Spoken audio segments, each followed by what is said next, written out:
Good afternoon and welcome to HealthsystemsCIO.com All-Star Panel, Optimizing a Mobile Device Strategy to Impact Patient Care, a complimentary webinar tweet chat combo from HealthsystemsCIO.com sponsored by PerfectServe.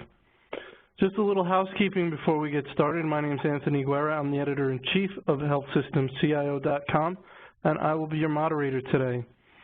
We are having a simultaneous tweet chat hosted by Kate Gamble, our Managing Editor and Director of Social Media. You can participate in a separate browser or on your phone by using the hashtag HSCIOchat, or you can just simply view the tweet chat in the Media Viewer panel on the right-hand side of your screen. Other WebEx panels we'll be using today will be the Q&A panel. You can use that to submit any questions you have for our panelists. You can do that at any time in the program. We'll take them later in the event. Type in your question and leave the default set to all panelists.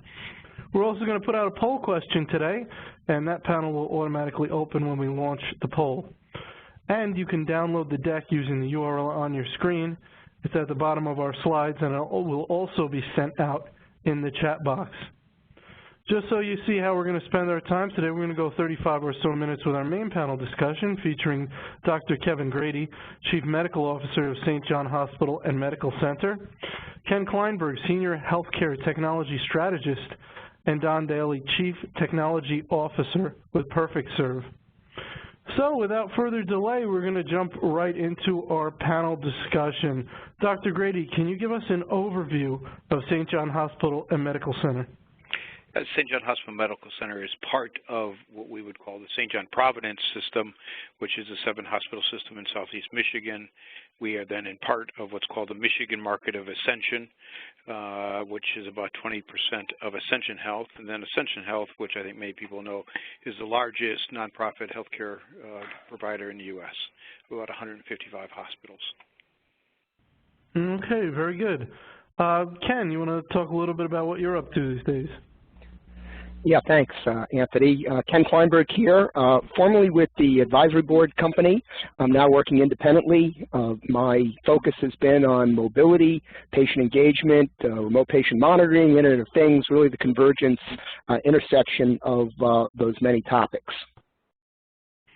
Excellent. Don, a bit about PerfectServe. Sure. PerfectServe is a clinical communications platform which enables our customers to optimize communications between caregivers regardless of the care setting. Very good, very good. All right, our next question.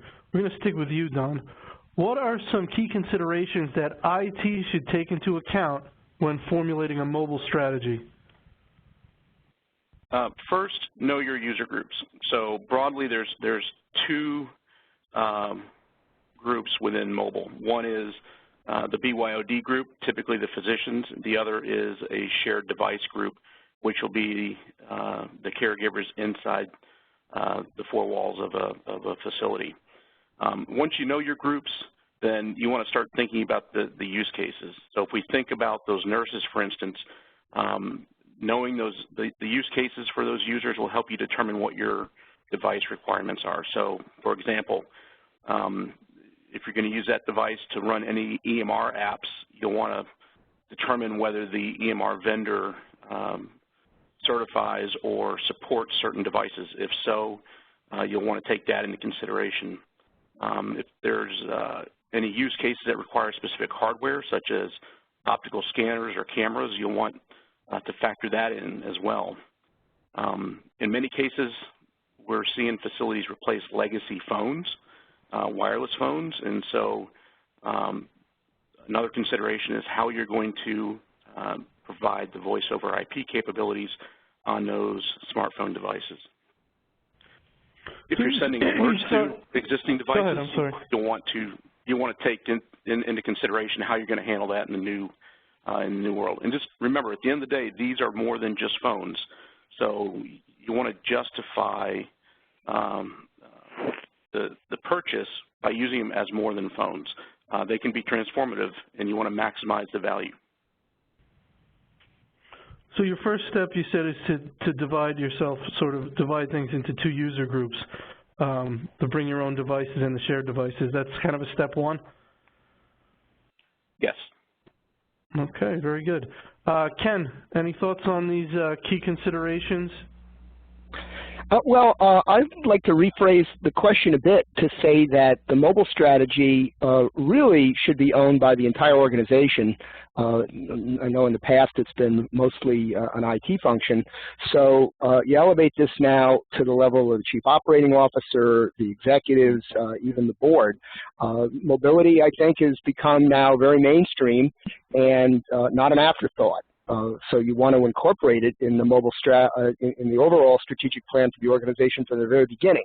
So you have this, it's more of a bottom-up effort by physicians and user groups who want to do this, and now they've got to convince executive management this is a good idea, or does executive management view mobility as something they want to be known for, opening the digital front door, if you will, and they're going to set up the projects and the resources and so forth to make this all successful. There's certainly plenty of advances in devices, in applications, in networks today, and although we still got some challenges with managing this mobile infrastructure, generally the technology is not the holdup or the bottleneck. It's just deciding of all the possibilities what you're going to do. And I'd even say mobility is like the next battleground for patient engagement. So, Ken, if we are elevating it to the COO level, what do you see as the role of the IT department and the CIO? Well, I think you got to have a seat at the table, and there's a push and a pull. The days where the business would say, "This is what we want to do," and now they hand it over to IT and say, "Go do this," are behind us, I hope.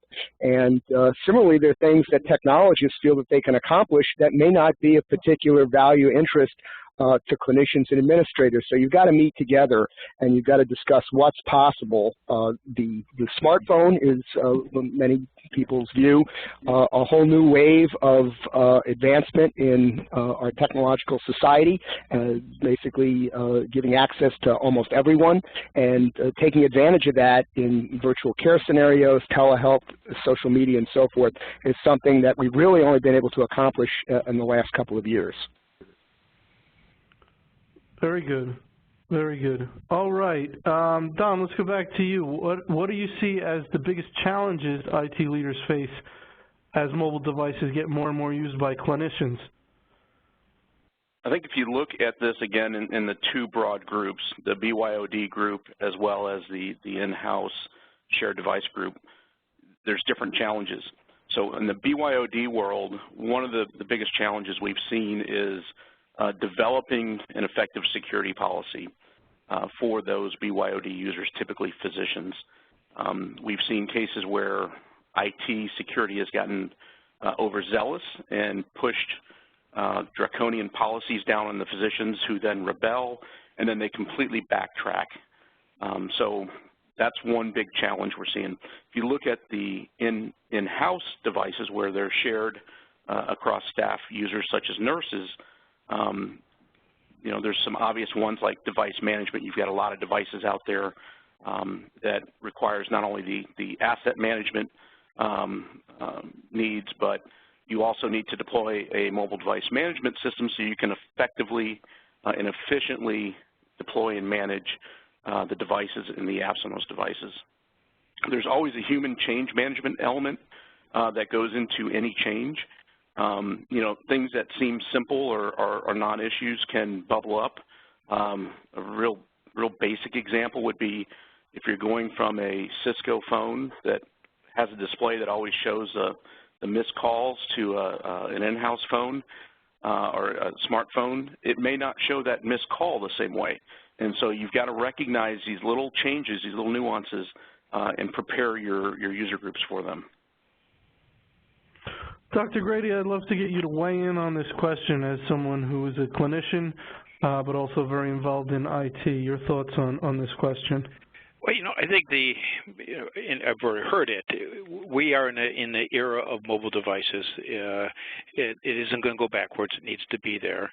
In the IT world, IT tells us what they can do, or the clinician tells us what they need, and it is utterly critical that for the clinicians to use any entity that we have in terms of mobile devices or any IT service, that it's got to be clinician-friendly, match their work process, match the information they need, when they need it, how they need it, not to make it too complex, not to make it too many hoops to jump through to be able to use the equipment. So, we use mobile devices in our institutions as the source of truth for communication, period, end of discussion. Within our system, you cannot be a medical staff member unless you are fully compliant with our communication tool, which happens to be PerfectServe in terms of direct office communication, phone communication, and text messaging communication. Well, what do I have to do in the IT world to make sure that's going to happen? Number one, I got to be able to track that, who's doing it and who's not doing it, and probably most importantly, it's got to be one-stop shopping, an app going onto a telephone that makes it easy for the clinicians to use. So that's what I ask from the IT world. Make it easy. Make it match the clinical needs of the clinicians. I'll do the homework in terms of requiring my medical staff to be compliant with it. Let me ask you this as a follow-up. How do you discern, so you're a clinician, it's easier for you to talk to them and to know what their workflow is and what they do. You are one. How do you discern between what is reasonable to ask of them and what is unreasonable? If a technology is being put into place that requires them to take a half step to the left, I'm just giving a silly example, that may be reasonable. 3 steps may be unreasonable. How do you discern that, and then how do you get your colleagues on board who maybe are being a little unreasonable? Well, I think what we have a tendency to do is we take kind of small groups of individuals that are the leaders within the clinical care and ask, is this too much of a burdensome process to be able to make it effective, efficient, and useful for you? These are individuals that deliver good care, that, understand the need to have communication between nurses, between other physicians, easy communication with patients and families, et cetera. So we use them as kind of a spotlight to say, does this make sense? Does this help you? Does it make it too much of too many hoops to go through? And once we get a group of individuals that say this looks good, then we push it through to the medical staff as the rationale why we're doing it, the ease of what you need to do. And we're going to get, in the bell curve, we're going to get 65 to 70% of the individuals to be reasonably quick into doing. The other ones, we just understand that to deliver high-quality care, we need to communicate. We need to communicate easily, simply, and this is in the mechanism we're going to do it, period. Very good advice. Ken, your thoughts on the question?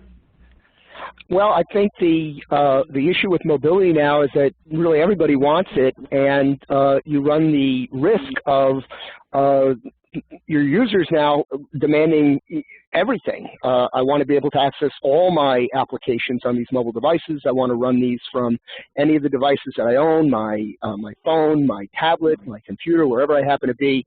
So now issues like single sign-on become an issue. You talked about the policy, what's too onerous or what's too porous, how often do I have to sign back in, and frankly, I think we've got to discern different users and different scenarios. So, for example, if you're in the office and you have to re-sign on to the device every couple of moments, that's not really very user-friendly. Yet if you're in a coffee shop or someplace that isn't secure and you're looking to do more than just view patient information, for example, you're looking to update it, then multi-factor approaches and a little bit more security is going to have to be used there. So I think we have to level out what users can do what, where, and what devices. That's another point about obsolescence. If you've got somebody coming in with an Android device from years ago that doesn't have the right security patches and so forth, you're just going to have to look, you've got to upgrade if you want to access this network, and you've got to educate folks as to what the risks are, not just to your organization, but to those folks as well. You know, and I wholeheartedly agree. I mean, anything that we do in terms of mobile communication, anything we do in any degree of communication, you know, we are absolutely positively required to make sure that the information that is being shared back and forth is secure. So that's an automatic requirement from my standpoint, and I think our clinicians understand that some of that requires a different level of work by them to be compliant with it. But when it's all done, our assumptions are that anything IU are going to be protected information, which is a plus to our institution. It's a plus to all of our clinicians, but then it allows us to communicate timely with our nurses, with other clinicians, and in a perfect world down the road, push data to us in a very timely time that allows us then to respond to and then react to it, be it through the electronic medical record. Now, that's another step. We're not quite there yet, and unfortunately, CMS is not being terribly friendly about that opportunity right now, but that's what we need to be at. You know, I mean, if I can notify a clinician in a mobile device that a blood culture is positive or a culture has come back and it's resistant to the antibiotic that they're on, that's better care. And you can do it in a protected, easy, mobile process. And that's where we have to be. Thank you for that, Dr. Grady. Okay, Don, this is a fun one. Let's try you on this question. What are the biggest mistakes that you've seen in this area? So the mistakes we're seeing most recently really center on the device selection. We're seeing health systems, hospitals acquire devices that don't work well in their environment, whether it's because they don't roam well from access point to access point, they have terrible performance, or they just flat out suffer from quality issues. You know, it's pretty easy to assume I'm spending $1,000+ on this device. It's an enterprise device. It's packaged as an enterprise device, so it's going to perform. It's not going to suffer from performance issues or wireless hang-ups. So what we would encourage people to do is work with the vendors and pilot the devices before they commit to a large purchase. We're talking about significant dollars being invested in these devices. You want to get it right. Another thing we've seen is another assumption really is, hey, you know, this is an Android device, so I'm going to be able to run any app from the Google Play Store. The reality is, though, that some of these devices are either on old versions of Android, we're talking 4.x era, or they've got heavily modified versions of Android that don't support the Play Store or don't support Google Cloud Messaging. And Google Cloud Messaging is used for push notifications. That's kind of the default push notification mechanism. So if those aren't there, then one, IT's got extra work to do to push apps to the device, or two, the app developers will have to take extra steps to work around the fact that Google Cloud Messaging is not there. So at the end of the day, you want to be informed of what you're really buying and make sure you ask the right questions and know what you're getting. You know, along the same lines of the performance issue, one of the other things we're seeing is we're in the first generation of these devices in healthcare, and a lot of the devices are in the back half of their life cycle. So you're buying a technology that's already dated, and we'd recommend not buying in that back half of the product life cycle, but buying in the first half so you get as much longevity out of it as you can. Very good advice, very good advice. Dr. Grady, you seen any mistakes done in this area? You know, I think probably at first allowing clinicians to make a decision if they're going to be involved in the process or not involved in the process. And then what we did, we set up two different standards in terms of notification and availability. And in the long run, that's not good patient care. So as you heard me say, it's a requirement now to be a medical staff member for us. Very good, very good. All right, we're going to do our first survey question of the day. We're going to put that out to you right now. One moment. Okay, you should see that open up to your right. This is a multiple, you can select off as many as apply. What is your biggest challenge in maximizing productivity with mobile devices in your organization? Select all that apply. Security concerns such as HIPAA, mapping workflows and use cases, too many internal users to please with one solution, integrating with legacy systems, BYOD or alternative, budgets, lack of wireless infrastructure, and device performance. Go ahead and answer that now, and we will come back and discuss the results. We appreciate your participation in this anonymous poll. Okay, Anthony, while we're waiting. Oh, go ahead, Ken. I was just going to mention while we're waiting for people to respond to that poll, on that question of challenges and mistakes, one area that we've seen is if you let your users and developers kind of all do their own thing without any cohesive platform or plan, they would lay out point solutions that don't necessarily work together later on, so you can back yourself into some corners. I'll also agree with what Don said about this stuff actually working. You could pick infrastructure from a major carrier, a major wireless vendor, a major handset provider, and just expect that all these mainstream products are going to work together, but that doesn't mean that they're going to work together very well. So you have to take the extra time to test all that out before you lay it out for your users, or you'll be disappointed. And we appreciate that, Ken. Thank you very much. All right. Go ahead and finish up your poll. We're going to close that out now, so few more seconds here. Anyone else? Okay, we're going to close the poll here. Now I'm going to share the poll results so we can take a look at those. Don, I'd like you to give me your thoughts on this. You see, by far and away the largest challenge is the security concerns, 80%. And the next one is device performance that both you and Ken talked about. And then we've got everything else kind of distributed on the low end. But your thoughts on security and device performance being far and away the top ones there? No surprises here. You know, first, security is front of mind for everybody in healthcare from a regulatory standpoint. It's how we have to behave. It's how we have to do business. And I think the reason we're seeing this up here is there is a lot of workarounds. There are a lot of workarounds going on in healthcare. So virtually every facility will have unofficial communication happening on personal devices. Doctors and nurses texting each other with patient information in the clear using the off-the-shelf text messaging app.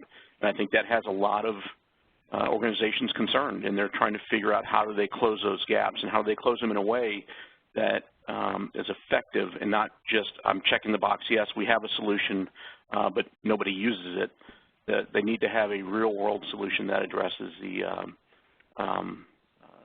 security issues, which means users are going to use it.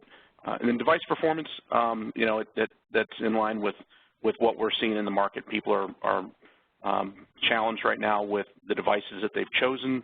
Some of these devices have processors in them that are they're the same vintage as the first iPhone. So if you just think about that for a moment, that's ancient. I'd be willing to bet most people on this call don't even have an iPhone 4, much less an iPhone 1 in their pocket.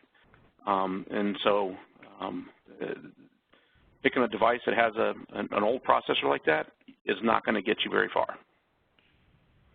Ken, you want to jump in on the device performance being the second one? Anything further you want to say about that? Well, I think these mobile devices now have become more powerful than the mainframes we had a couple of decades ago, and even more complex. So the more applications you load on them, the more you try to use them in different ways, the more likely that they start to slow down. And trying to configure them, you literally have to be an expert, and most people don't have the time to investigate that. So having a great help desk, having mobile device management or mobile application management or enterprise application management available to ensure that you've got the settings correct, that the devices are being monitored, so that you can see that, is this a wireless issue? Is this a memory issue? Or is it a performance issue with the processor? Very good. One other point here, too, is as users, our frame of reference are consumer devices. And consumer devices move forward much faster than these enterprise devices. They have more modern operating systems. They have better processors, more RAM, faster RAM memory. And so when we take that experience on our personal device and we start to use or we pick up and use that enterprise device, we notice that there's a big difference there. And that plays into the user perception that the device doesn't perform well. Okay, very good. And may lead them to use a device other than that to communicate, which then puts them at risk for unprotected transmission of information. So we got to get to the point that we use mobile devices that are in fact effective, efficient, and fit the requirements of protective information transfer.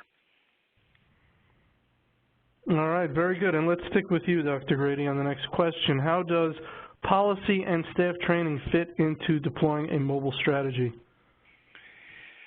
Well, like everything, if we start everything with a big bang and without any information or rationale why we do it, we fail immediately. So I think that much of what we do in this world is let the clinicians understand the rationale of why we're doing it and what is the protective nature of what we're doing. Then we talk to them about what are the opportunities and benefits from what we are offering them. And once we do that, then we have to basically have a training opportunity for the clinicians that is easily available, fits into their schedule, multiple repetitive opportunities, and more importantly, when there's a question or concern on what's going on, there's an easy way for the clinicians to get an answer. It may be that they're doing something wrong or they just need some additional information. So let them know why, let them know ahead of time, make it easy for them, and have them a backup available. You do that, we've become successful. Excellent. Ken, any thoughts there? I just wanted to make a point back about security. In years past, of course, security was always an issue, but just over the last year with ransomware and all these attacks, it's taken an absolute top rank now, right up to the board level.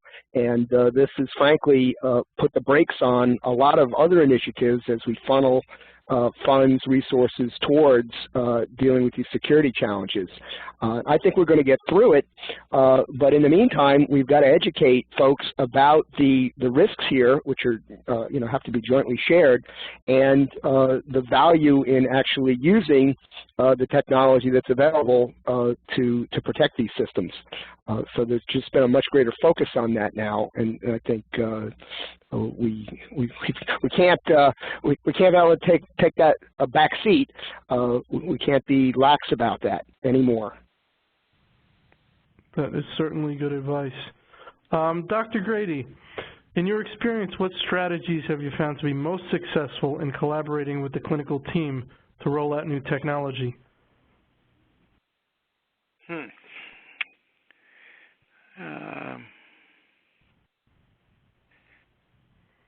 Trying to think of a good answer to that. So well, you probably touched on it. You probably touched on a number of things about getting ahead of things and a small user group testing it out before the major rollout. Anything in addition to that? No, I think it's in our world, you get a subset of clinicians that are considered, front runners, high quality leaders with the institution, and get them involved in the process, let them understand what you want to do, make sure that they let IT know what functionality they need. And once you get to that group of individuals, we are finding it's diffusing down easily. So pre-educate, make it work clinically for them, and as we get more and more opportunities in the mobile device world of pushing data points forward to make things easier for clinicians, to be part of the care and part of the electronic medical record, this will make it even better for them. Ken, do you have any thoughts there? You've got to listen to the feedback that you're getting. And I've talked to nurses, for example, that have said they've tried to elevate their concerns, and it tends to get whitewashed the higher up it goes in the organization, to the point where everybody said, oh, the nurses are very happy with that system. So you've got to have the mechanisms to receive that feedback, to ensure the users know that you've heard them, and you've got to lay out a plan for how you're going to deal with it. And what I've talking about mistakes, one mistake is to ask people for feedback, to tell them, yeah, I've heard that, but then not address it. So you got to be careful. If you're asking for it, you better be prepared to do something about it. Yeah, it sounds like me and my marriage, so a lot of work to be done there too, but we won't talk about that today. Moving along, and we're going to go with Don on this. Do you have any recommendations when it comes to piloting a device? Yes. So first and foremost, pilot device in real-world situations. You want to put them in the hands of your end users and let them use them throughout the day. They're very mobile. They're running different places throughout the facility, and you want to make sure that those devices roam effectively throughout your facility without falling off the network.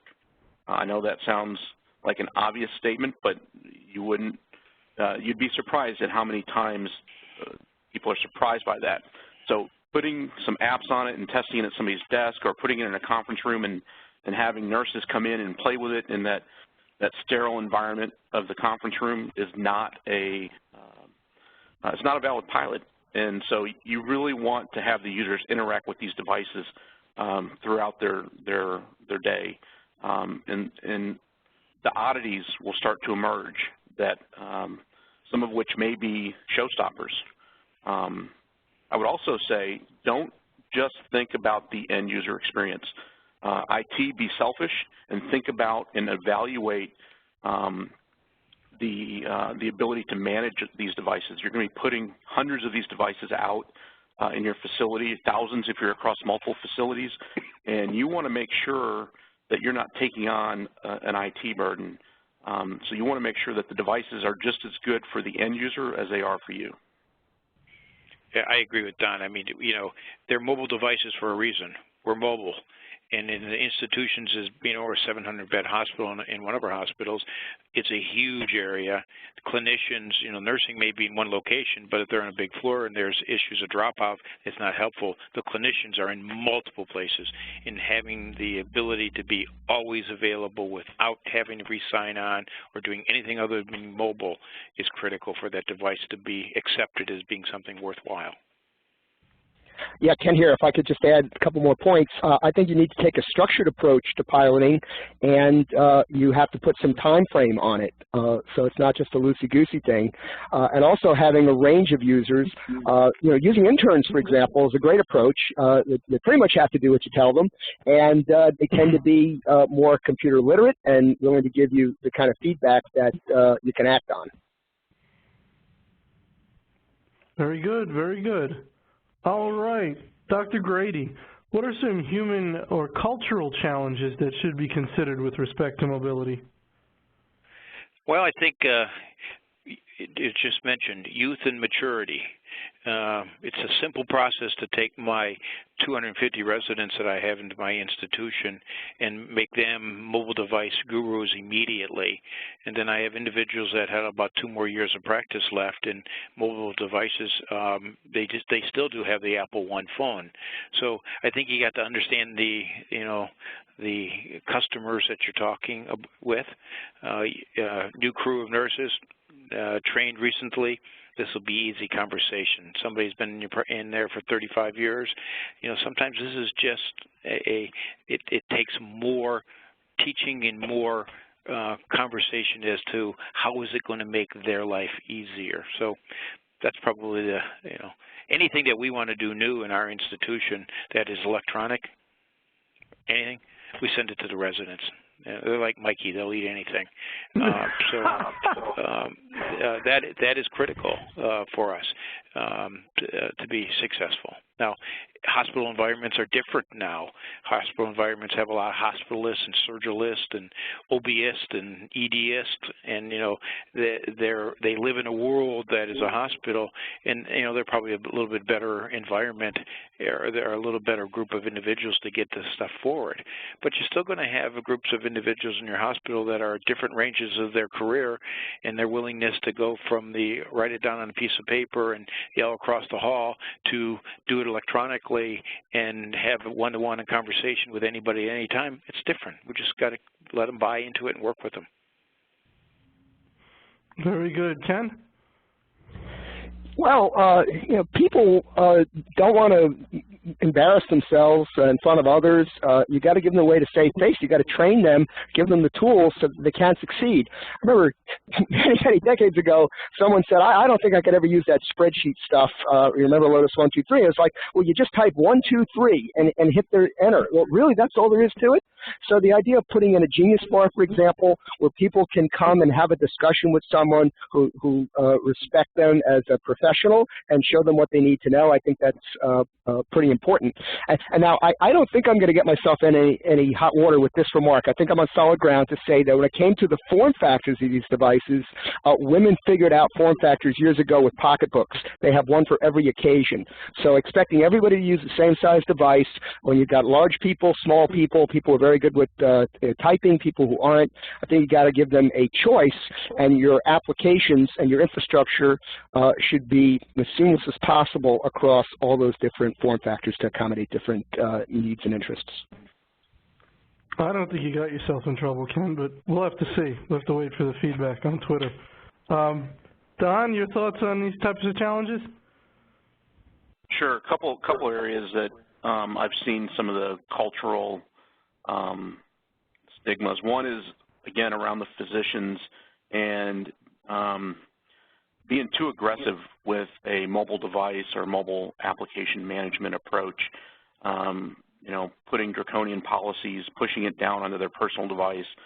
Ken mentioned earlier, if you have to log in every few minutes when you're in your office, that's just not going to work. And so the lack of putting balance into your policy, your MDM, MAM policy, will then create a backlash. And then what you end up with is nothing. So instead of being able to know that your devices are secure, your physician's devices are secure, you've lost that ability because you've lost their confidence in how you went about rolling that out.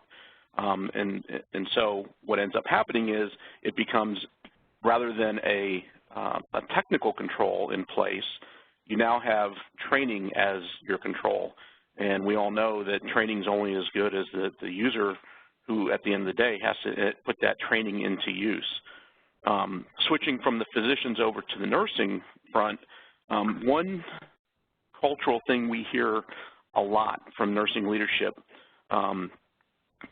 is concern about their patient's impression of what the nurse is doing with that mobile device. If it is, especially if it's BYOD, but if they see the nurse over in the corner of the room pecking away on the device, they're worried the patient may think that they are texting with somebody in their family. It's right. Personal, not right. business. It's not care focused, and so they're worried about the patient impression of the nurse using that. So that's a cultural thing that I think, as an industry, we're going to have to get past for this to take off. I think that's a great point. As we look to expand the mobile device opportunities, we are going to actually explain to the patients that are admitted that individuals will be using these devices and that they're being used to communicate about delivery of care of you and other patients with the institution, so that we try to get rid of that concern that they're just, talking and taking care of plans for the evening. The other one thing that we had as an issue with the mobile device management is that it was basically stated that once you leave our institution, we can wipe your phone out. And that wasn't taken well by most of the clinicians. So there's some work going forward on what that really does mean and how is it taken care of, so that the docs just say, you know, I leave, I go to a different institution, and you control my phone content at that point and wipe it out. That's just not going to work for me. And we can understand that point of view. Okay, but that's an excellent point about the impression that a patient might get about a nurse working on a device, even on their behalf, if they don't know what's going on. So definitely a great point. Don, I have an audience question I want to get in front of you. What is the best approach to handle mobile Wi-Fi interference in healthcare settings? Move to 5 gigahertz or ban certain devices? Question mark. So you're certainly going to get better performance on the 5 gigahertz bandwidth. 2.4 now is so crowded. Plus, a lot of the chipsets the newer chipsets aren't even supporting it. So, really, the thing we run into, and we saw this at HIMSS last week. You know, there's so much wireless noise out there, especially when you've got so many different access points throwing off so many different SSIDs. You really just need to control that clutter so that you focus in, your devices can focus in on those access points that they need to deal with. Okay, very good. We got another technical one for you, Don. What needs to be evaluated for a successful VoIP rollout? Well, what I would say is if you do nothing else, I would make sure you have a network assessment done to make sure that you're ready to carry that voice traffic. VoIP is much more sensitive than to network performance in any other application that users run. And if you don't have the skills in-house, you don't have people who have done this before, I would recommend having an independent third party come in and do that evaluation.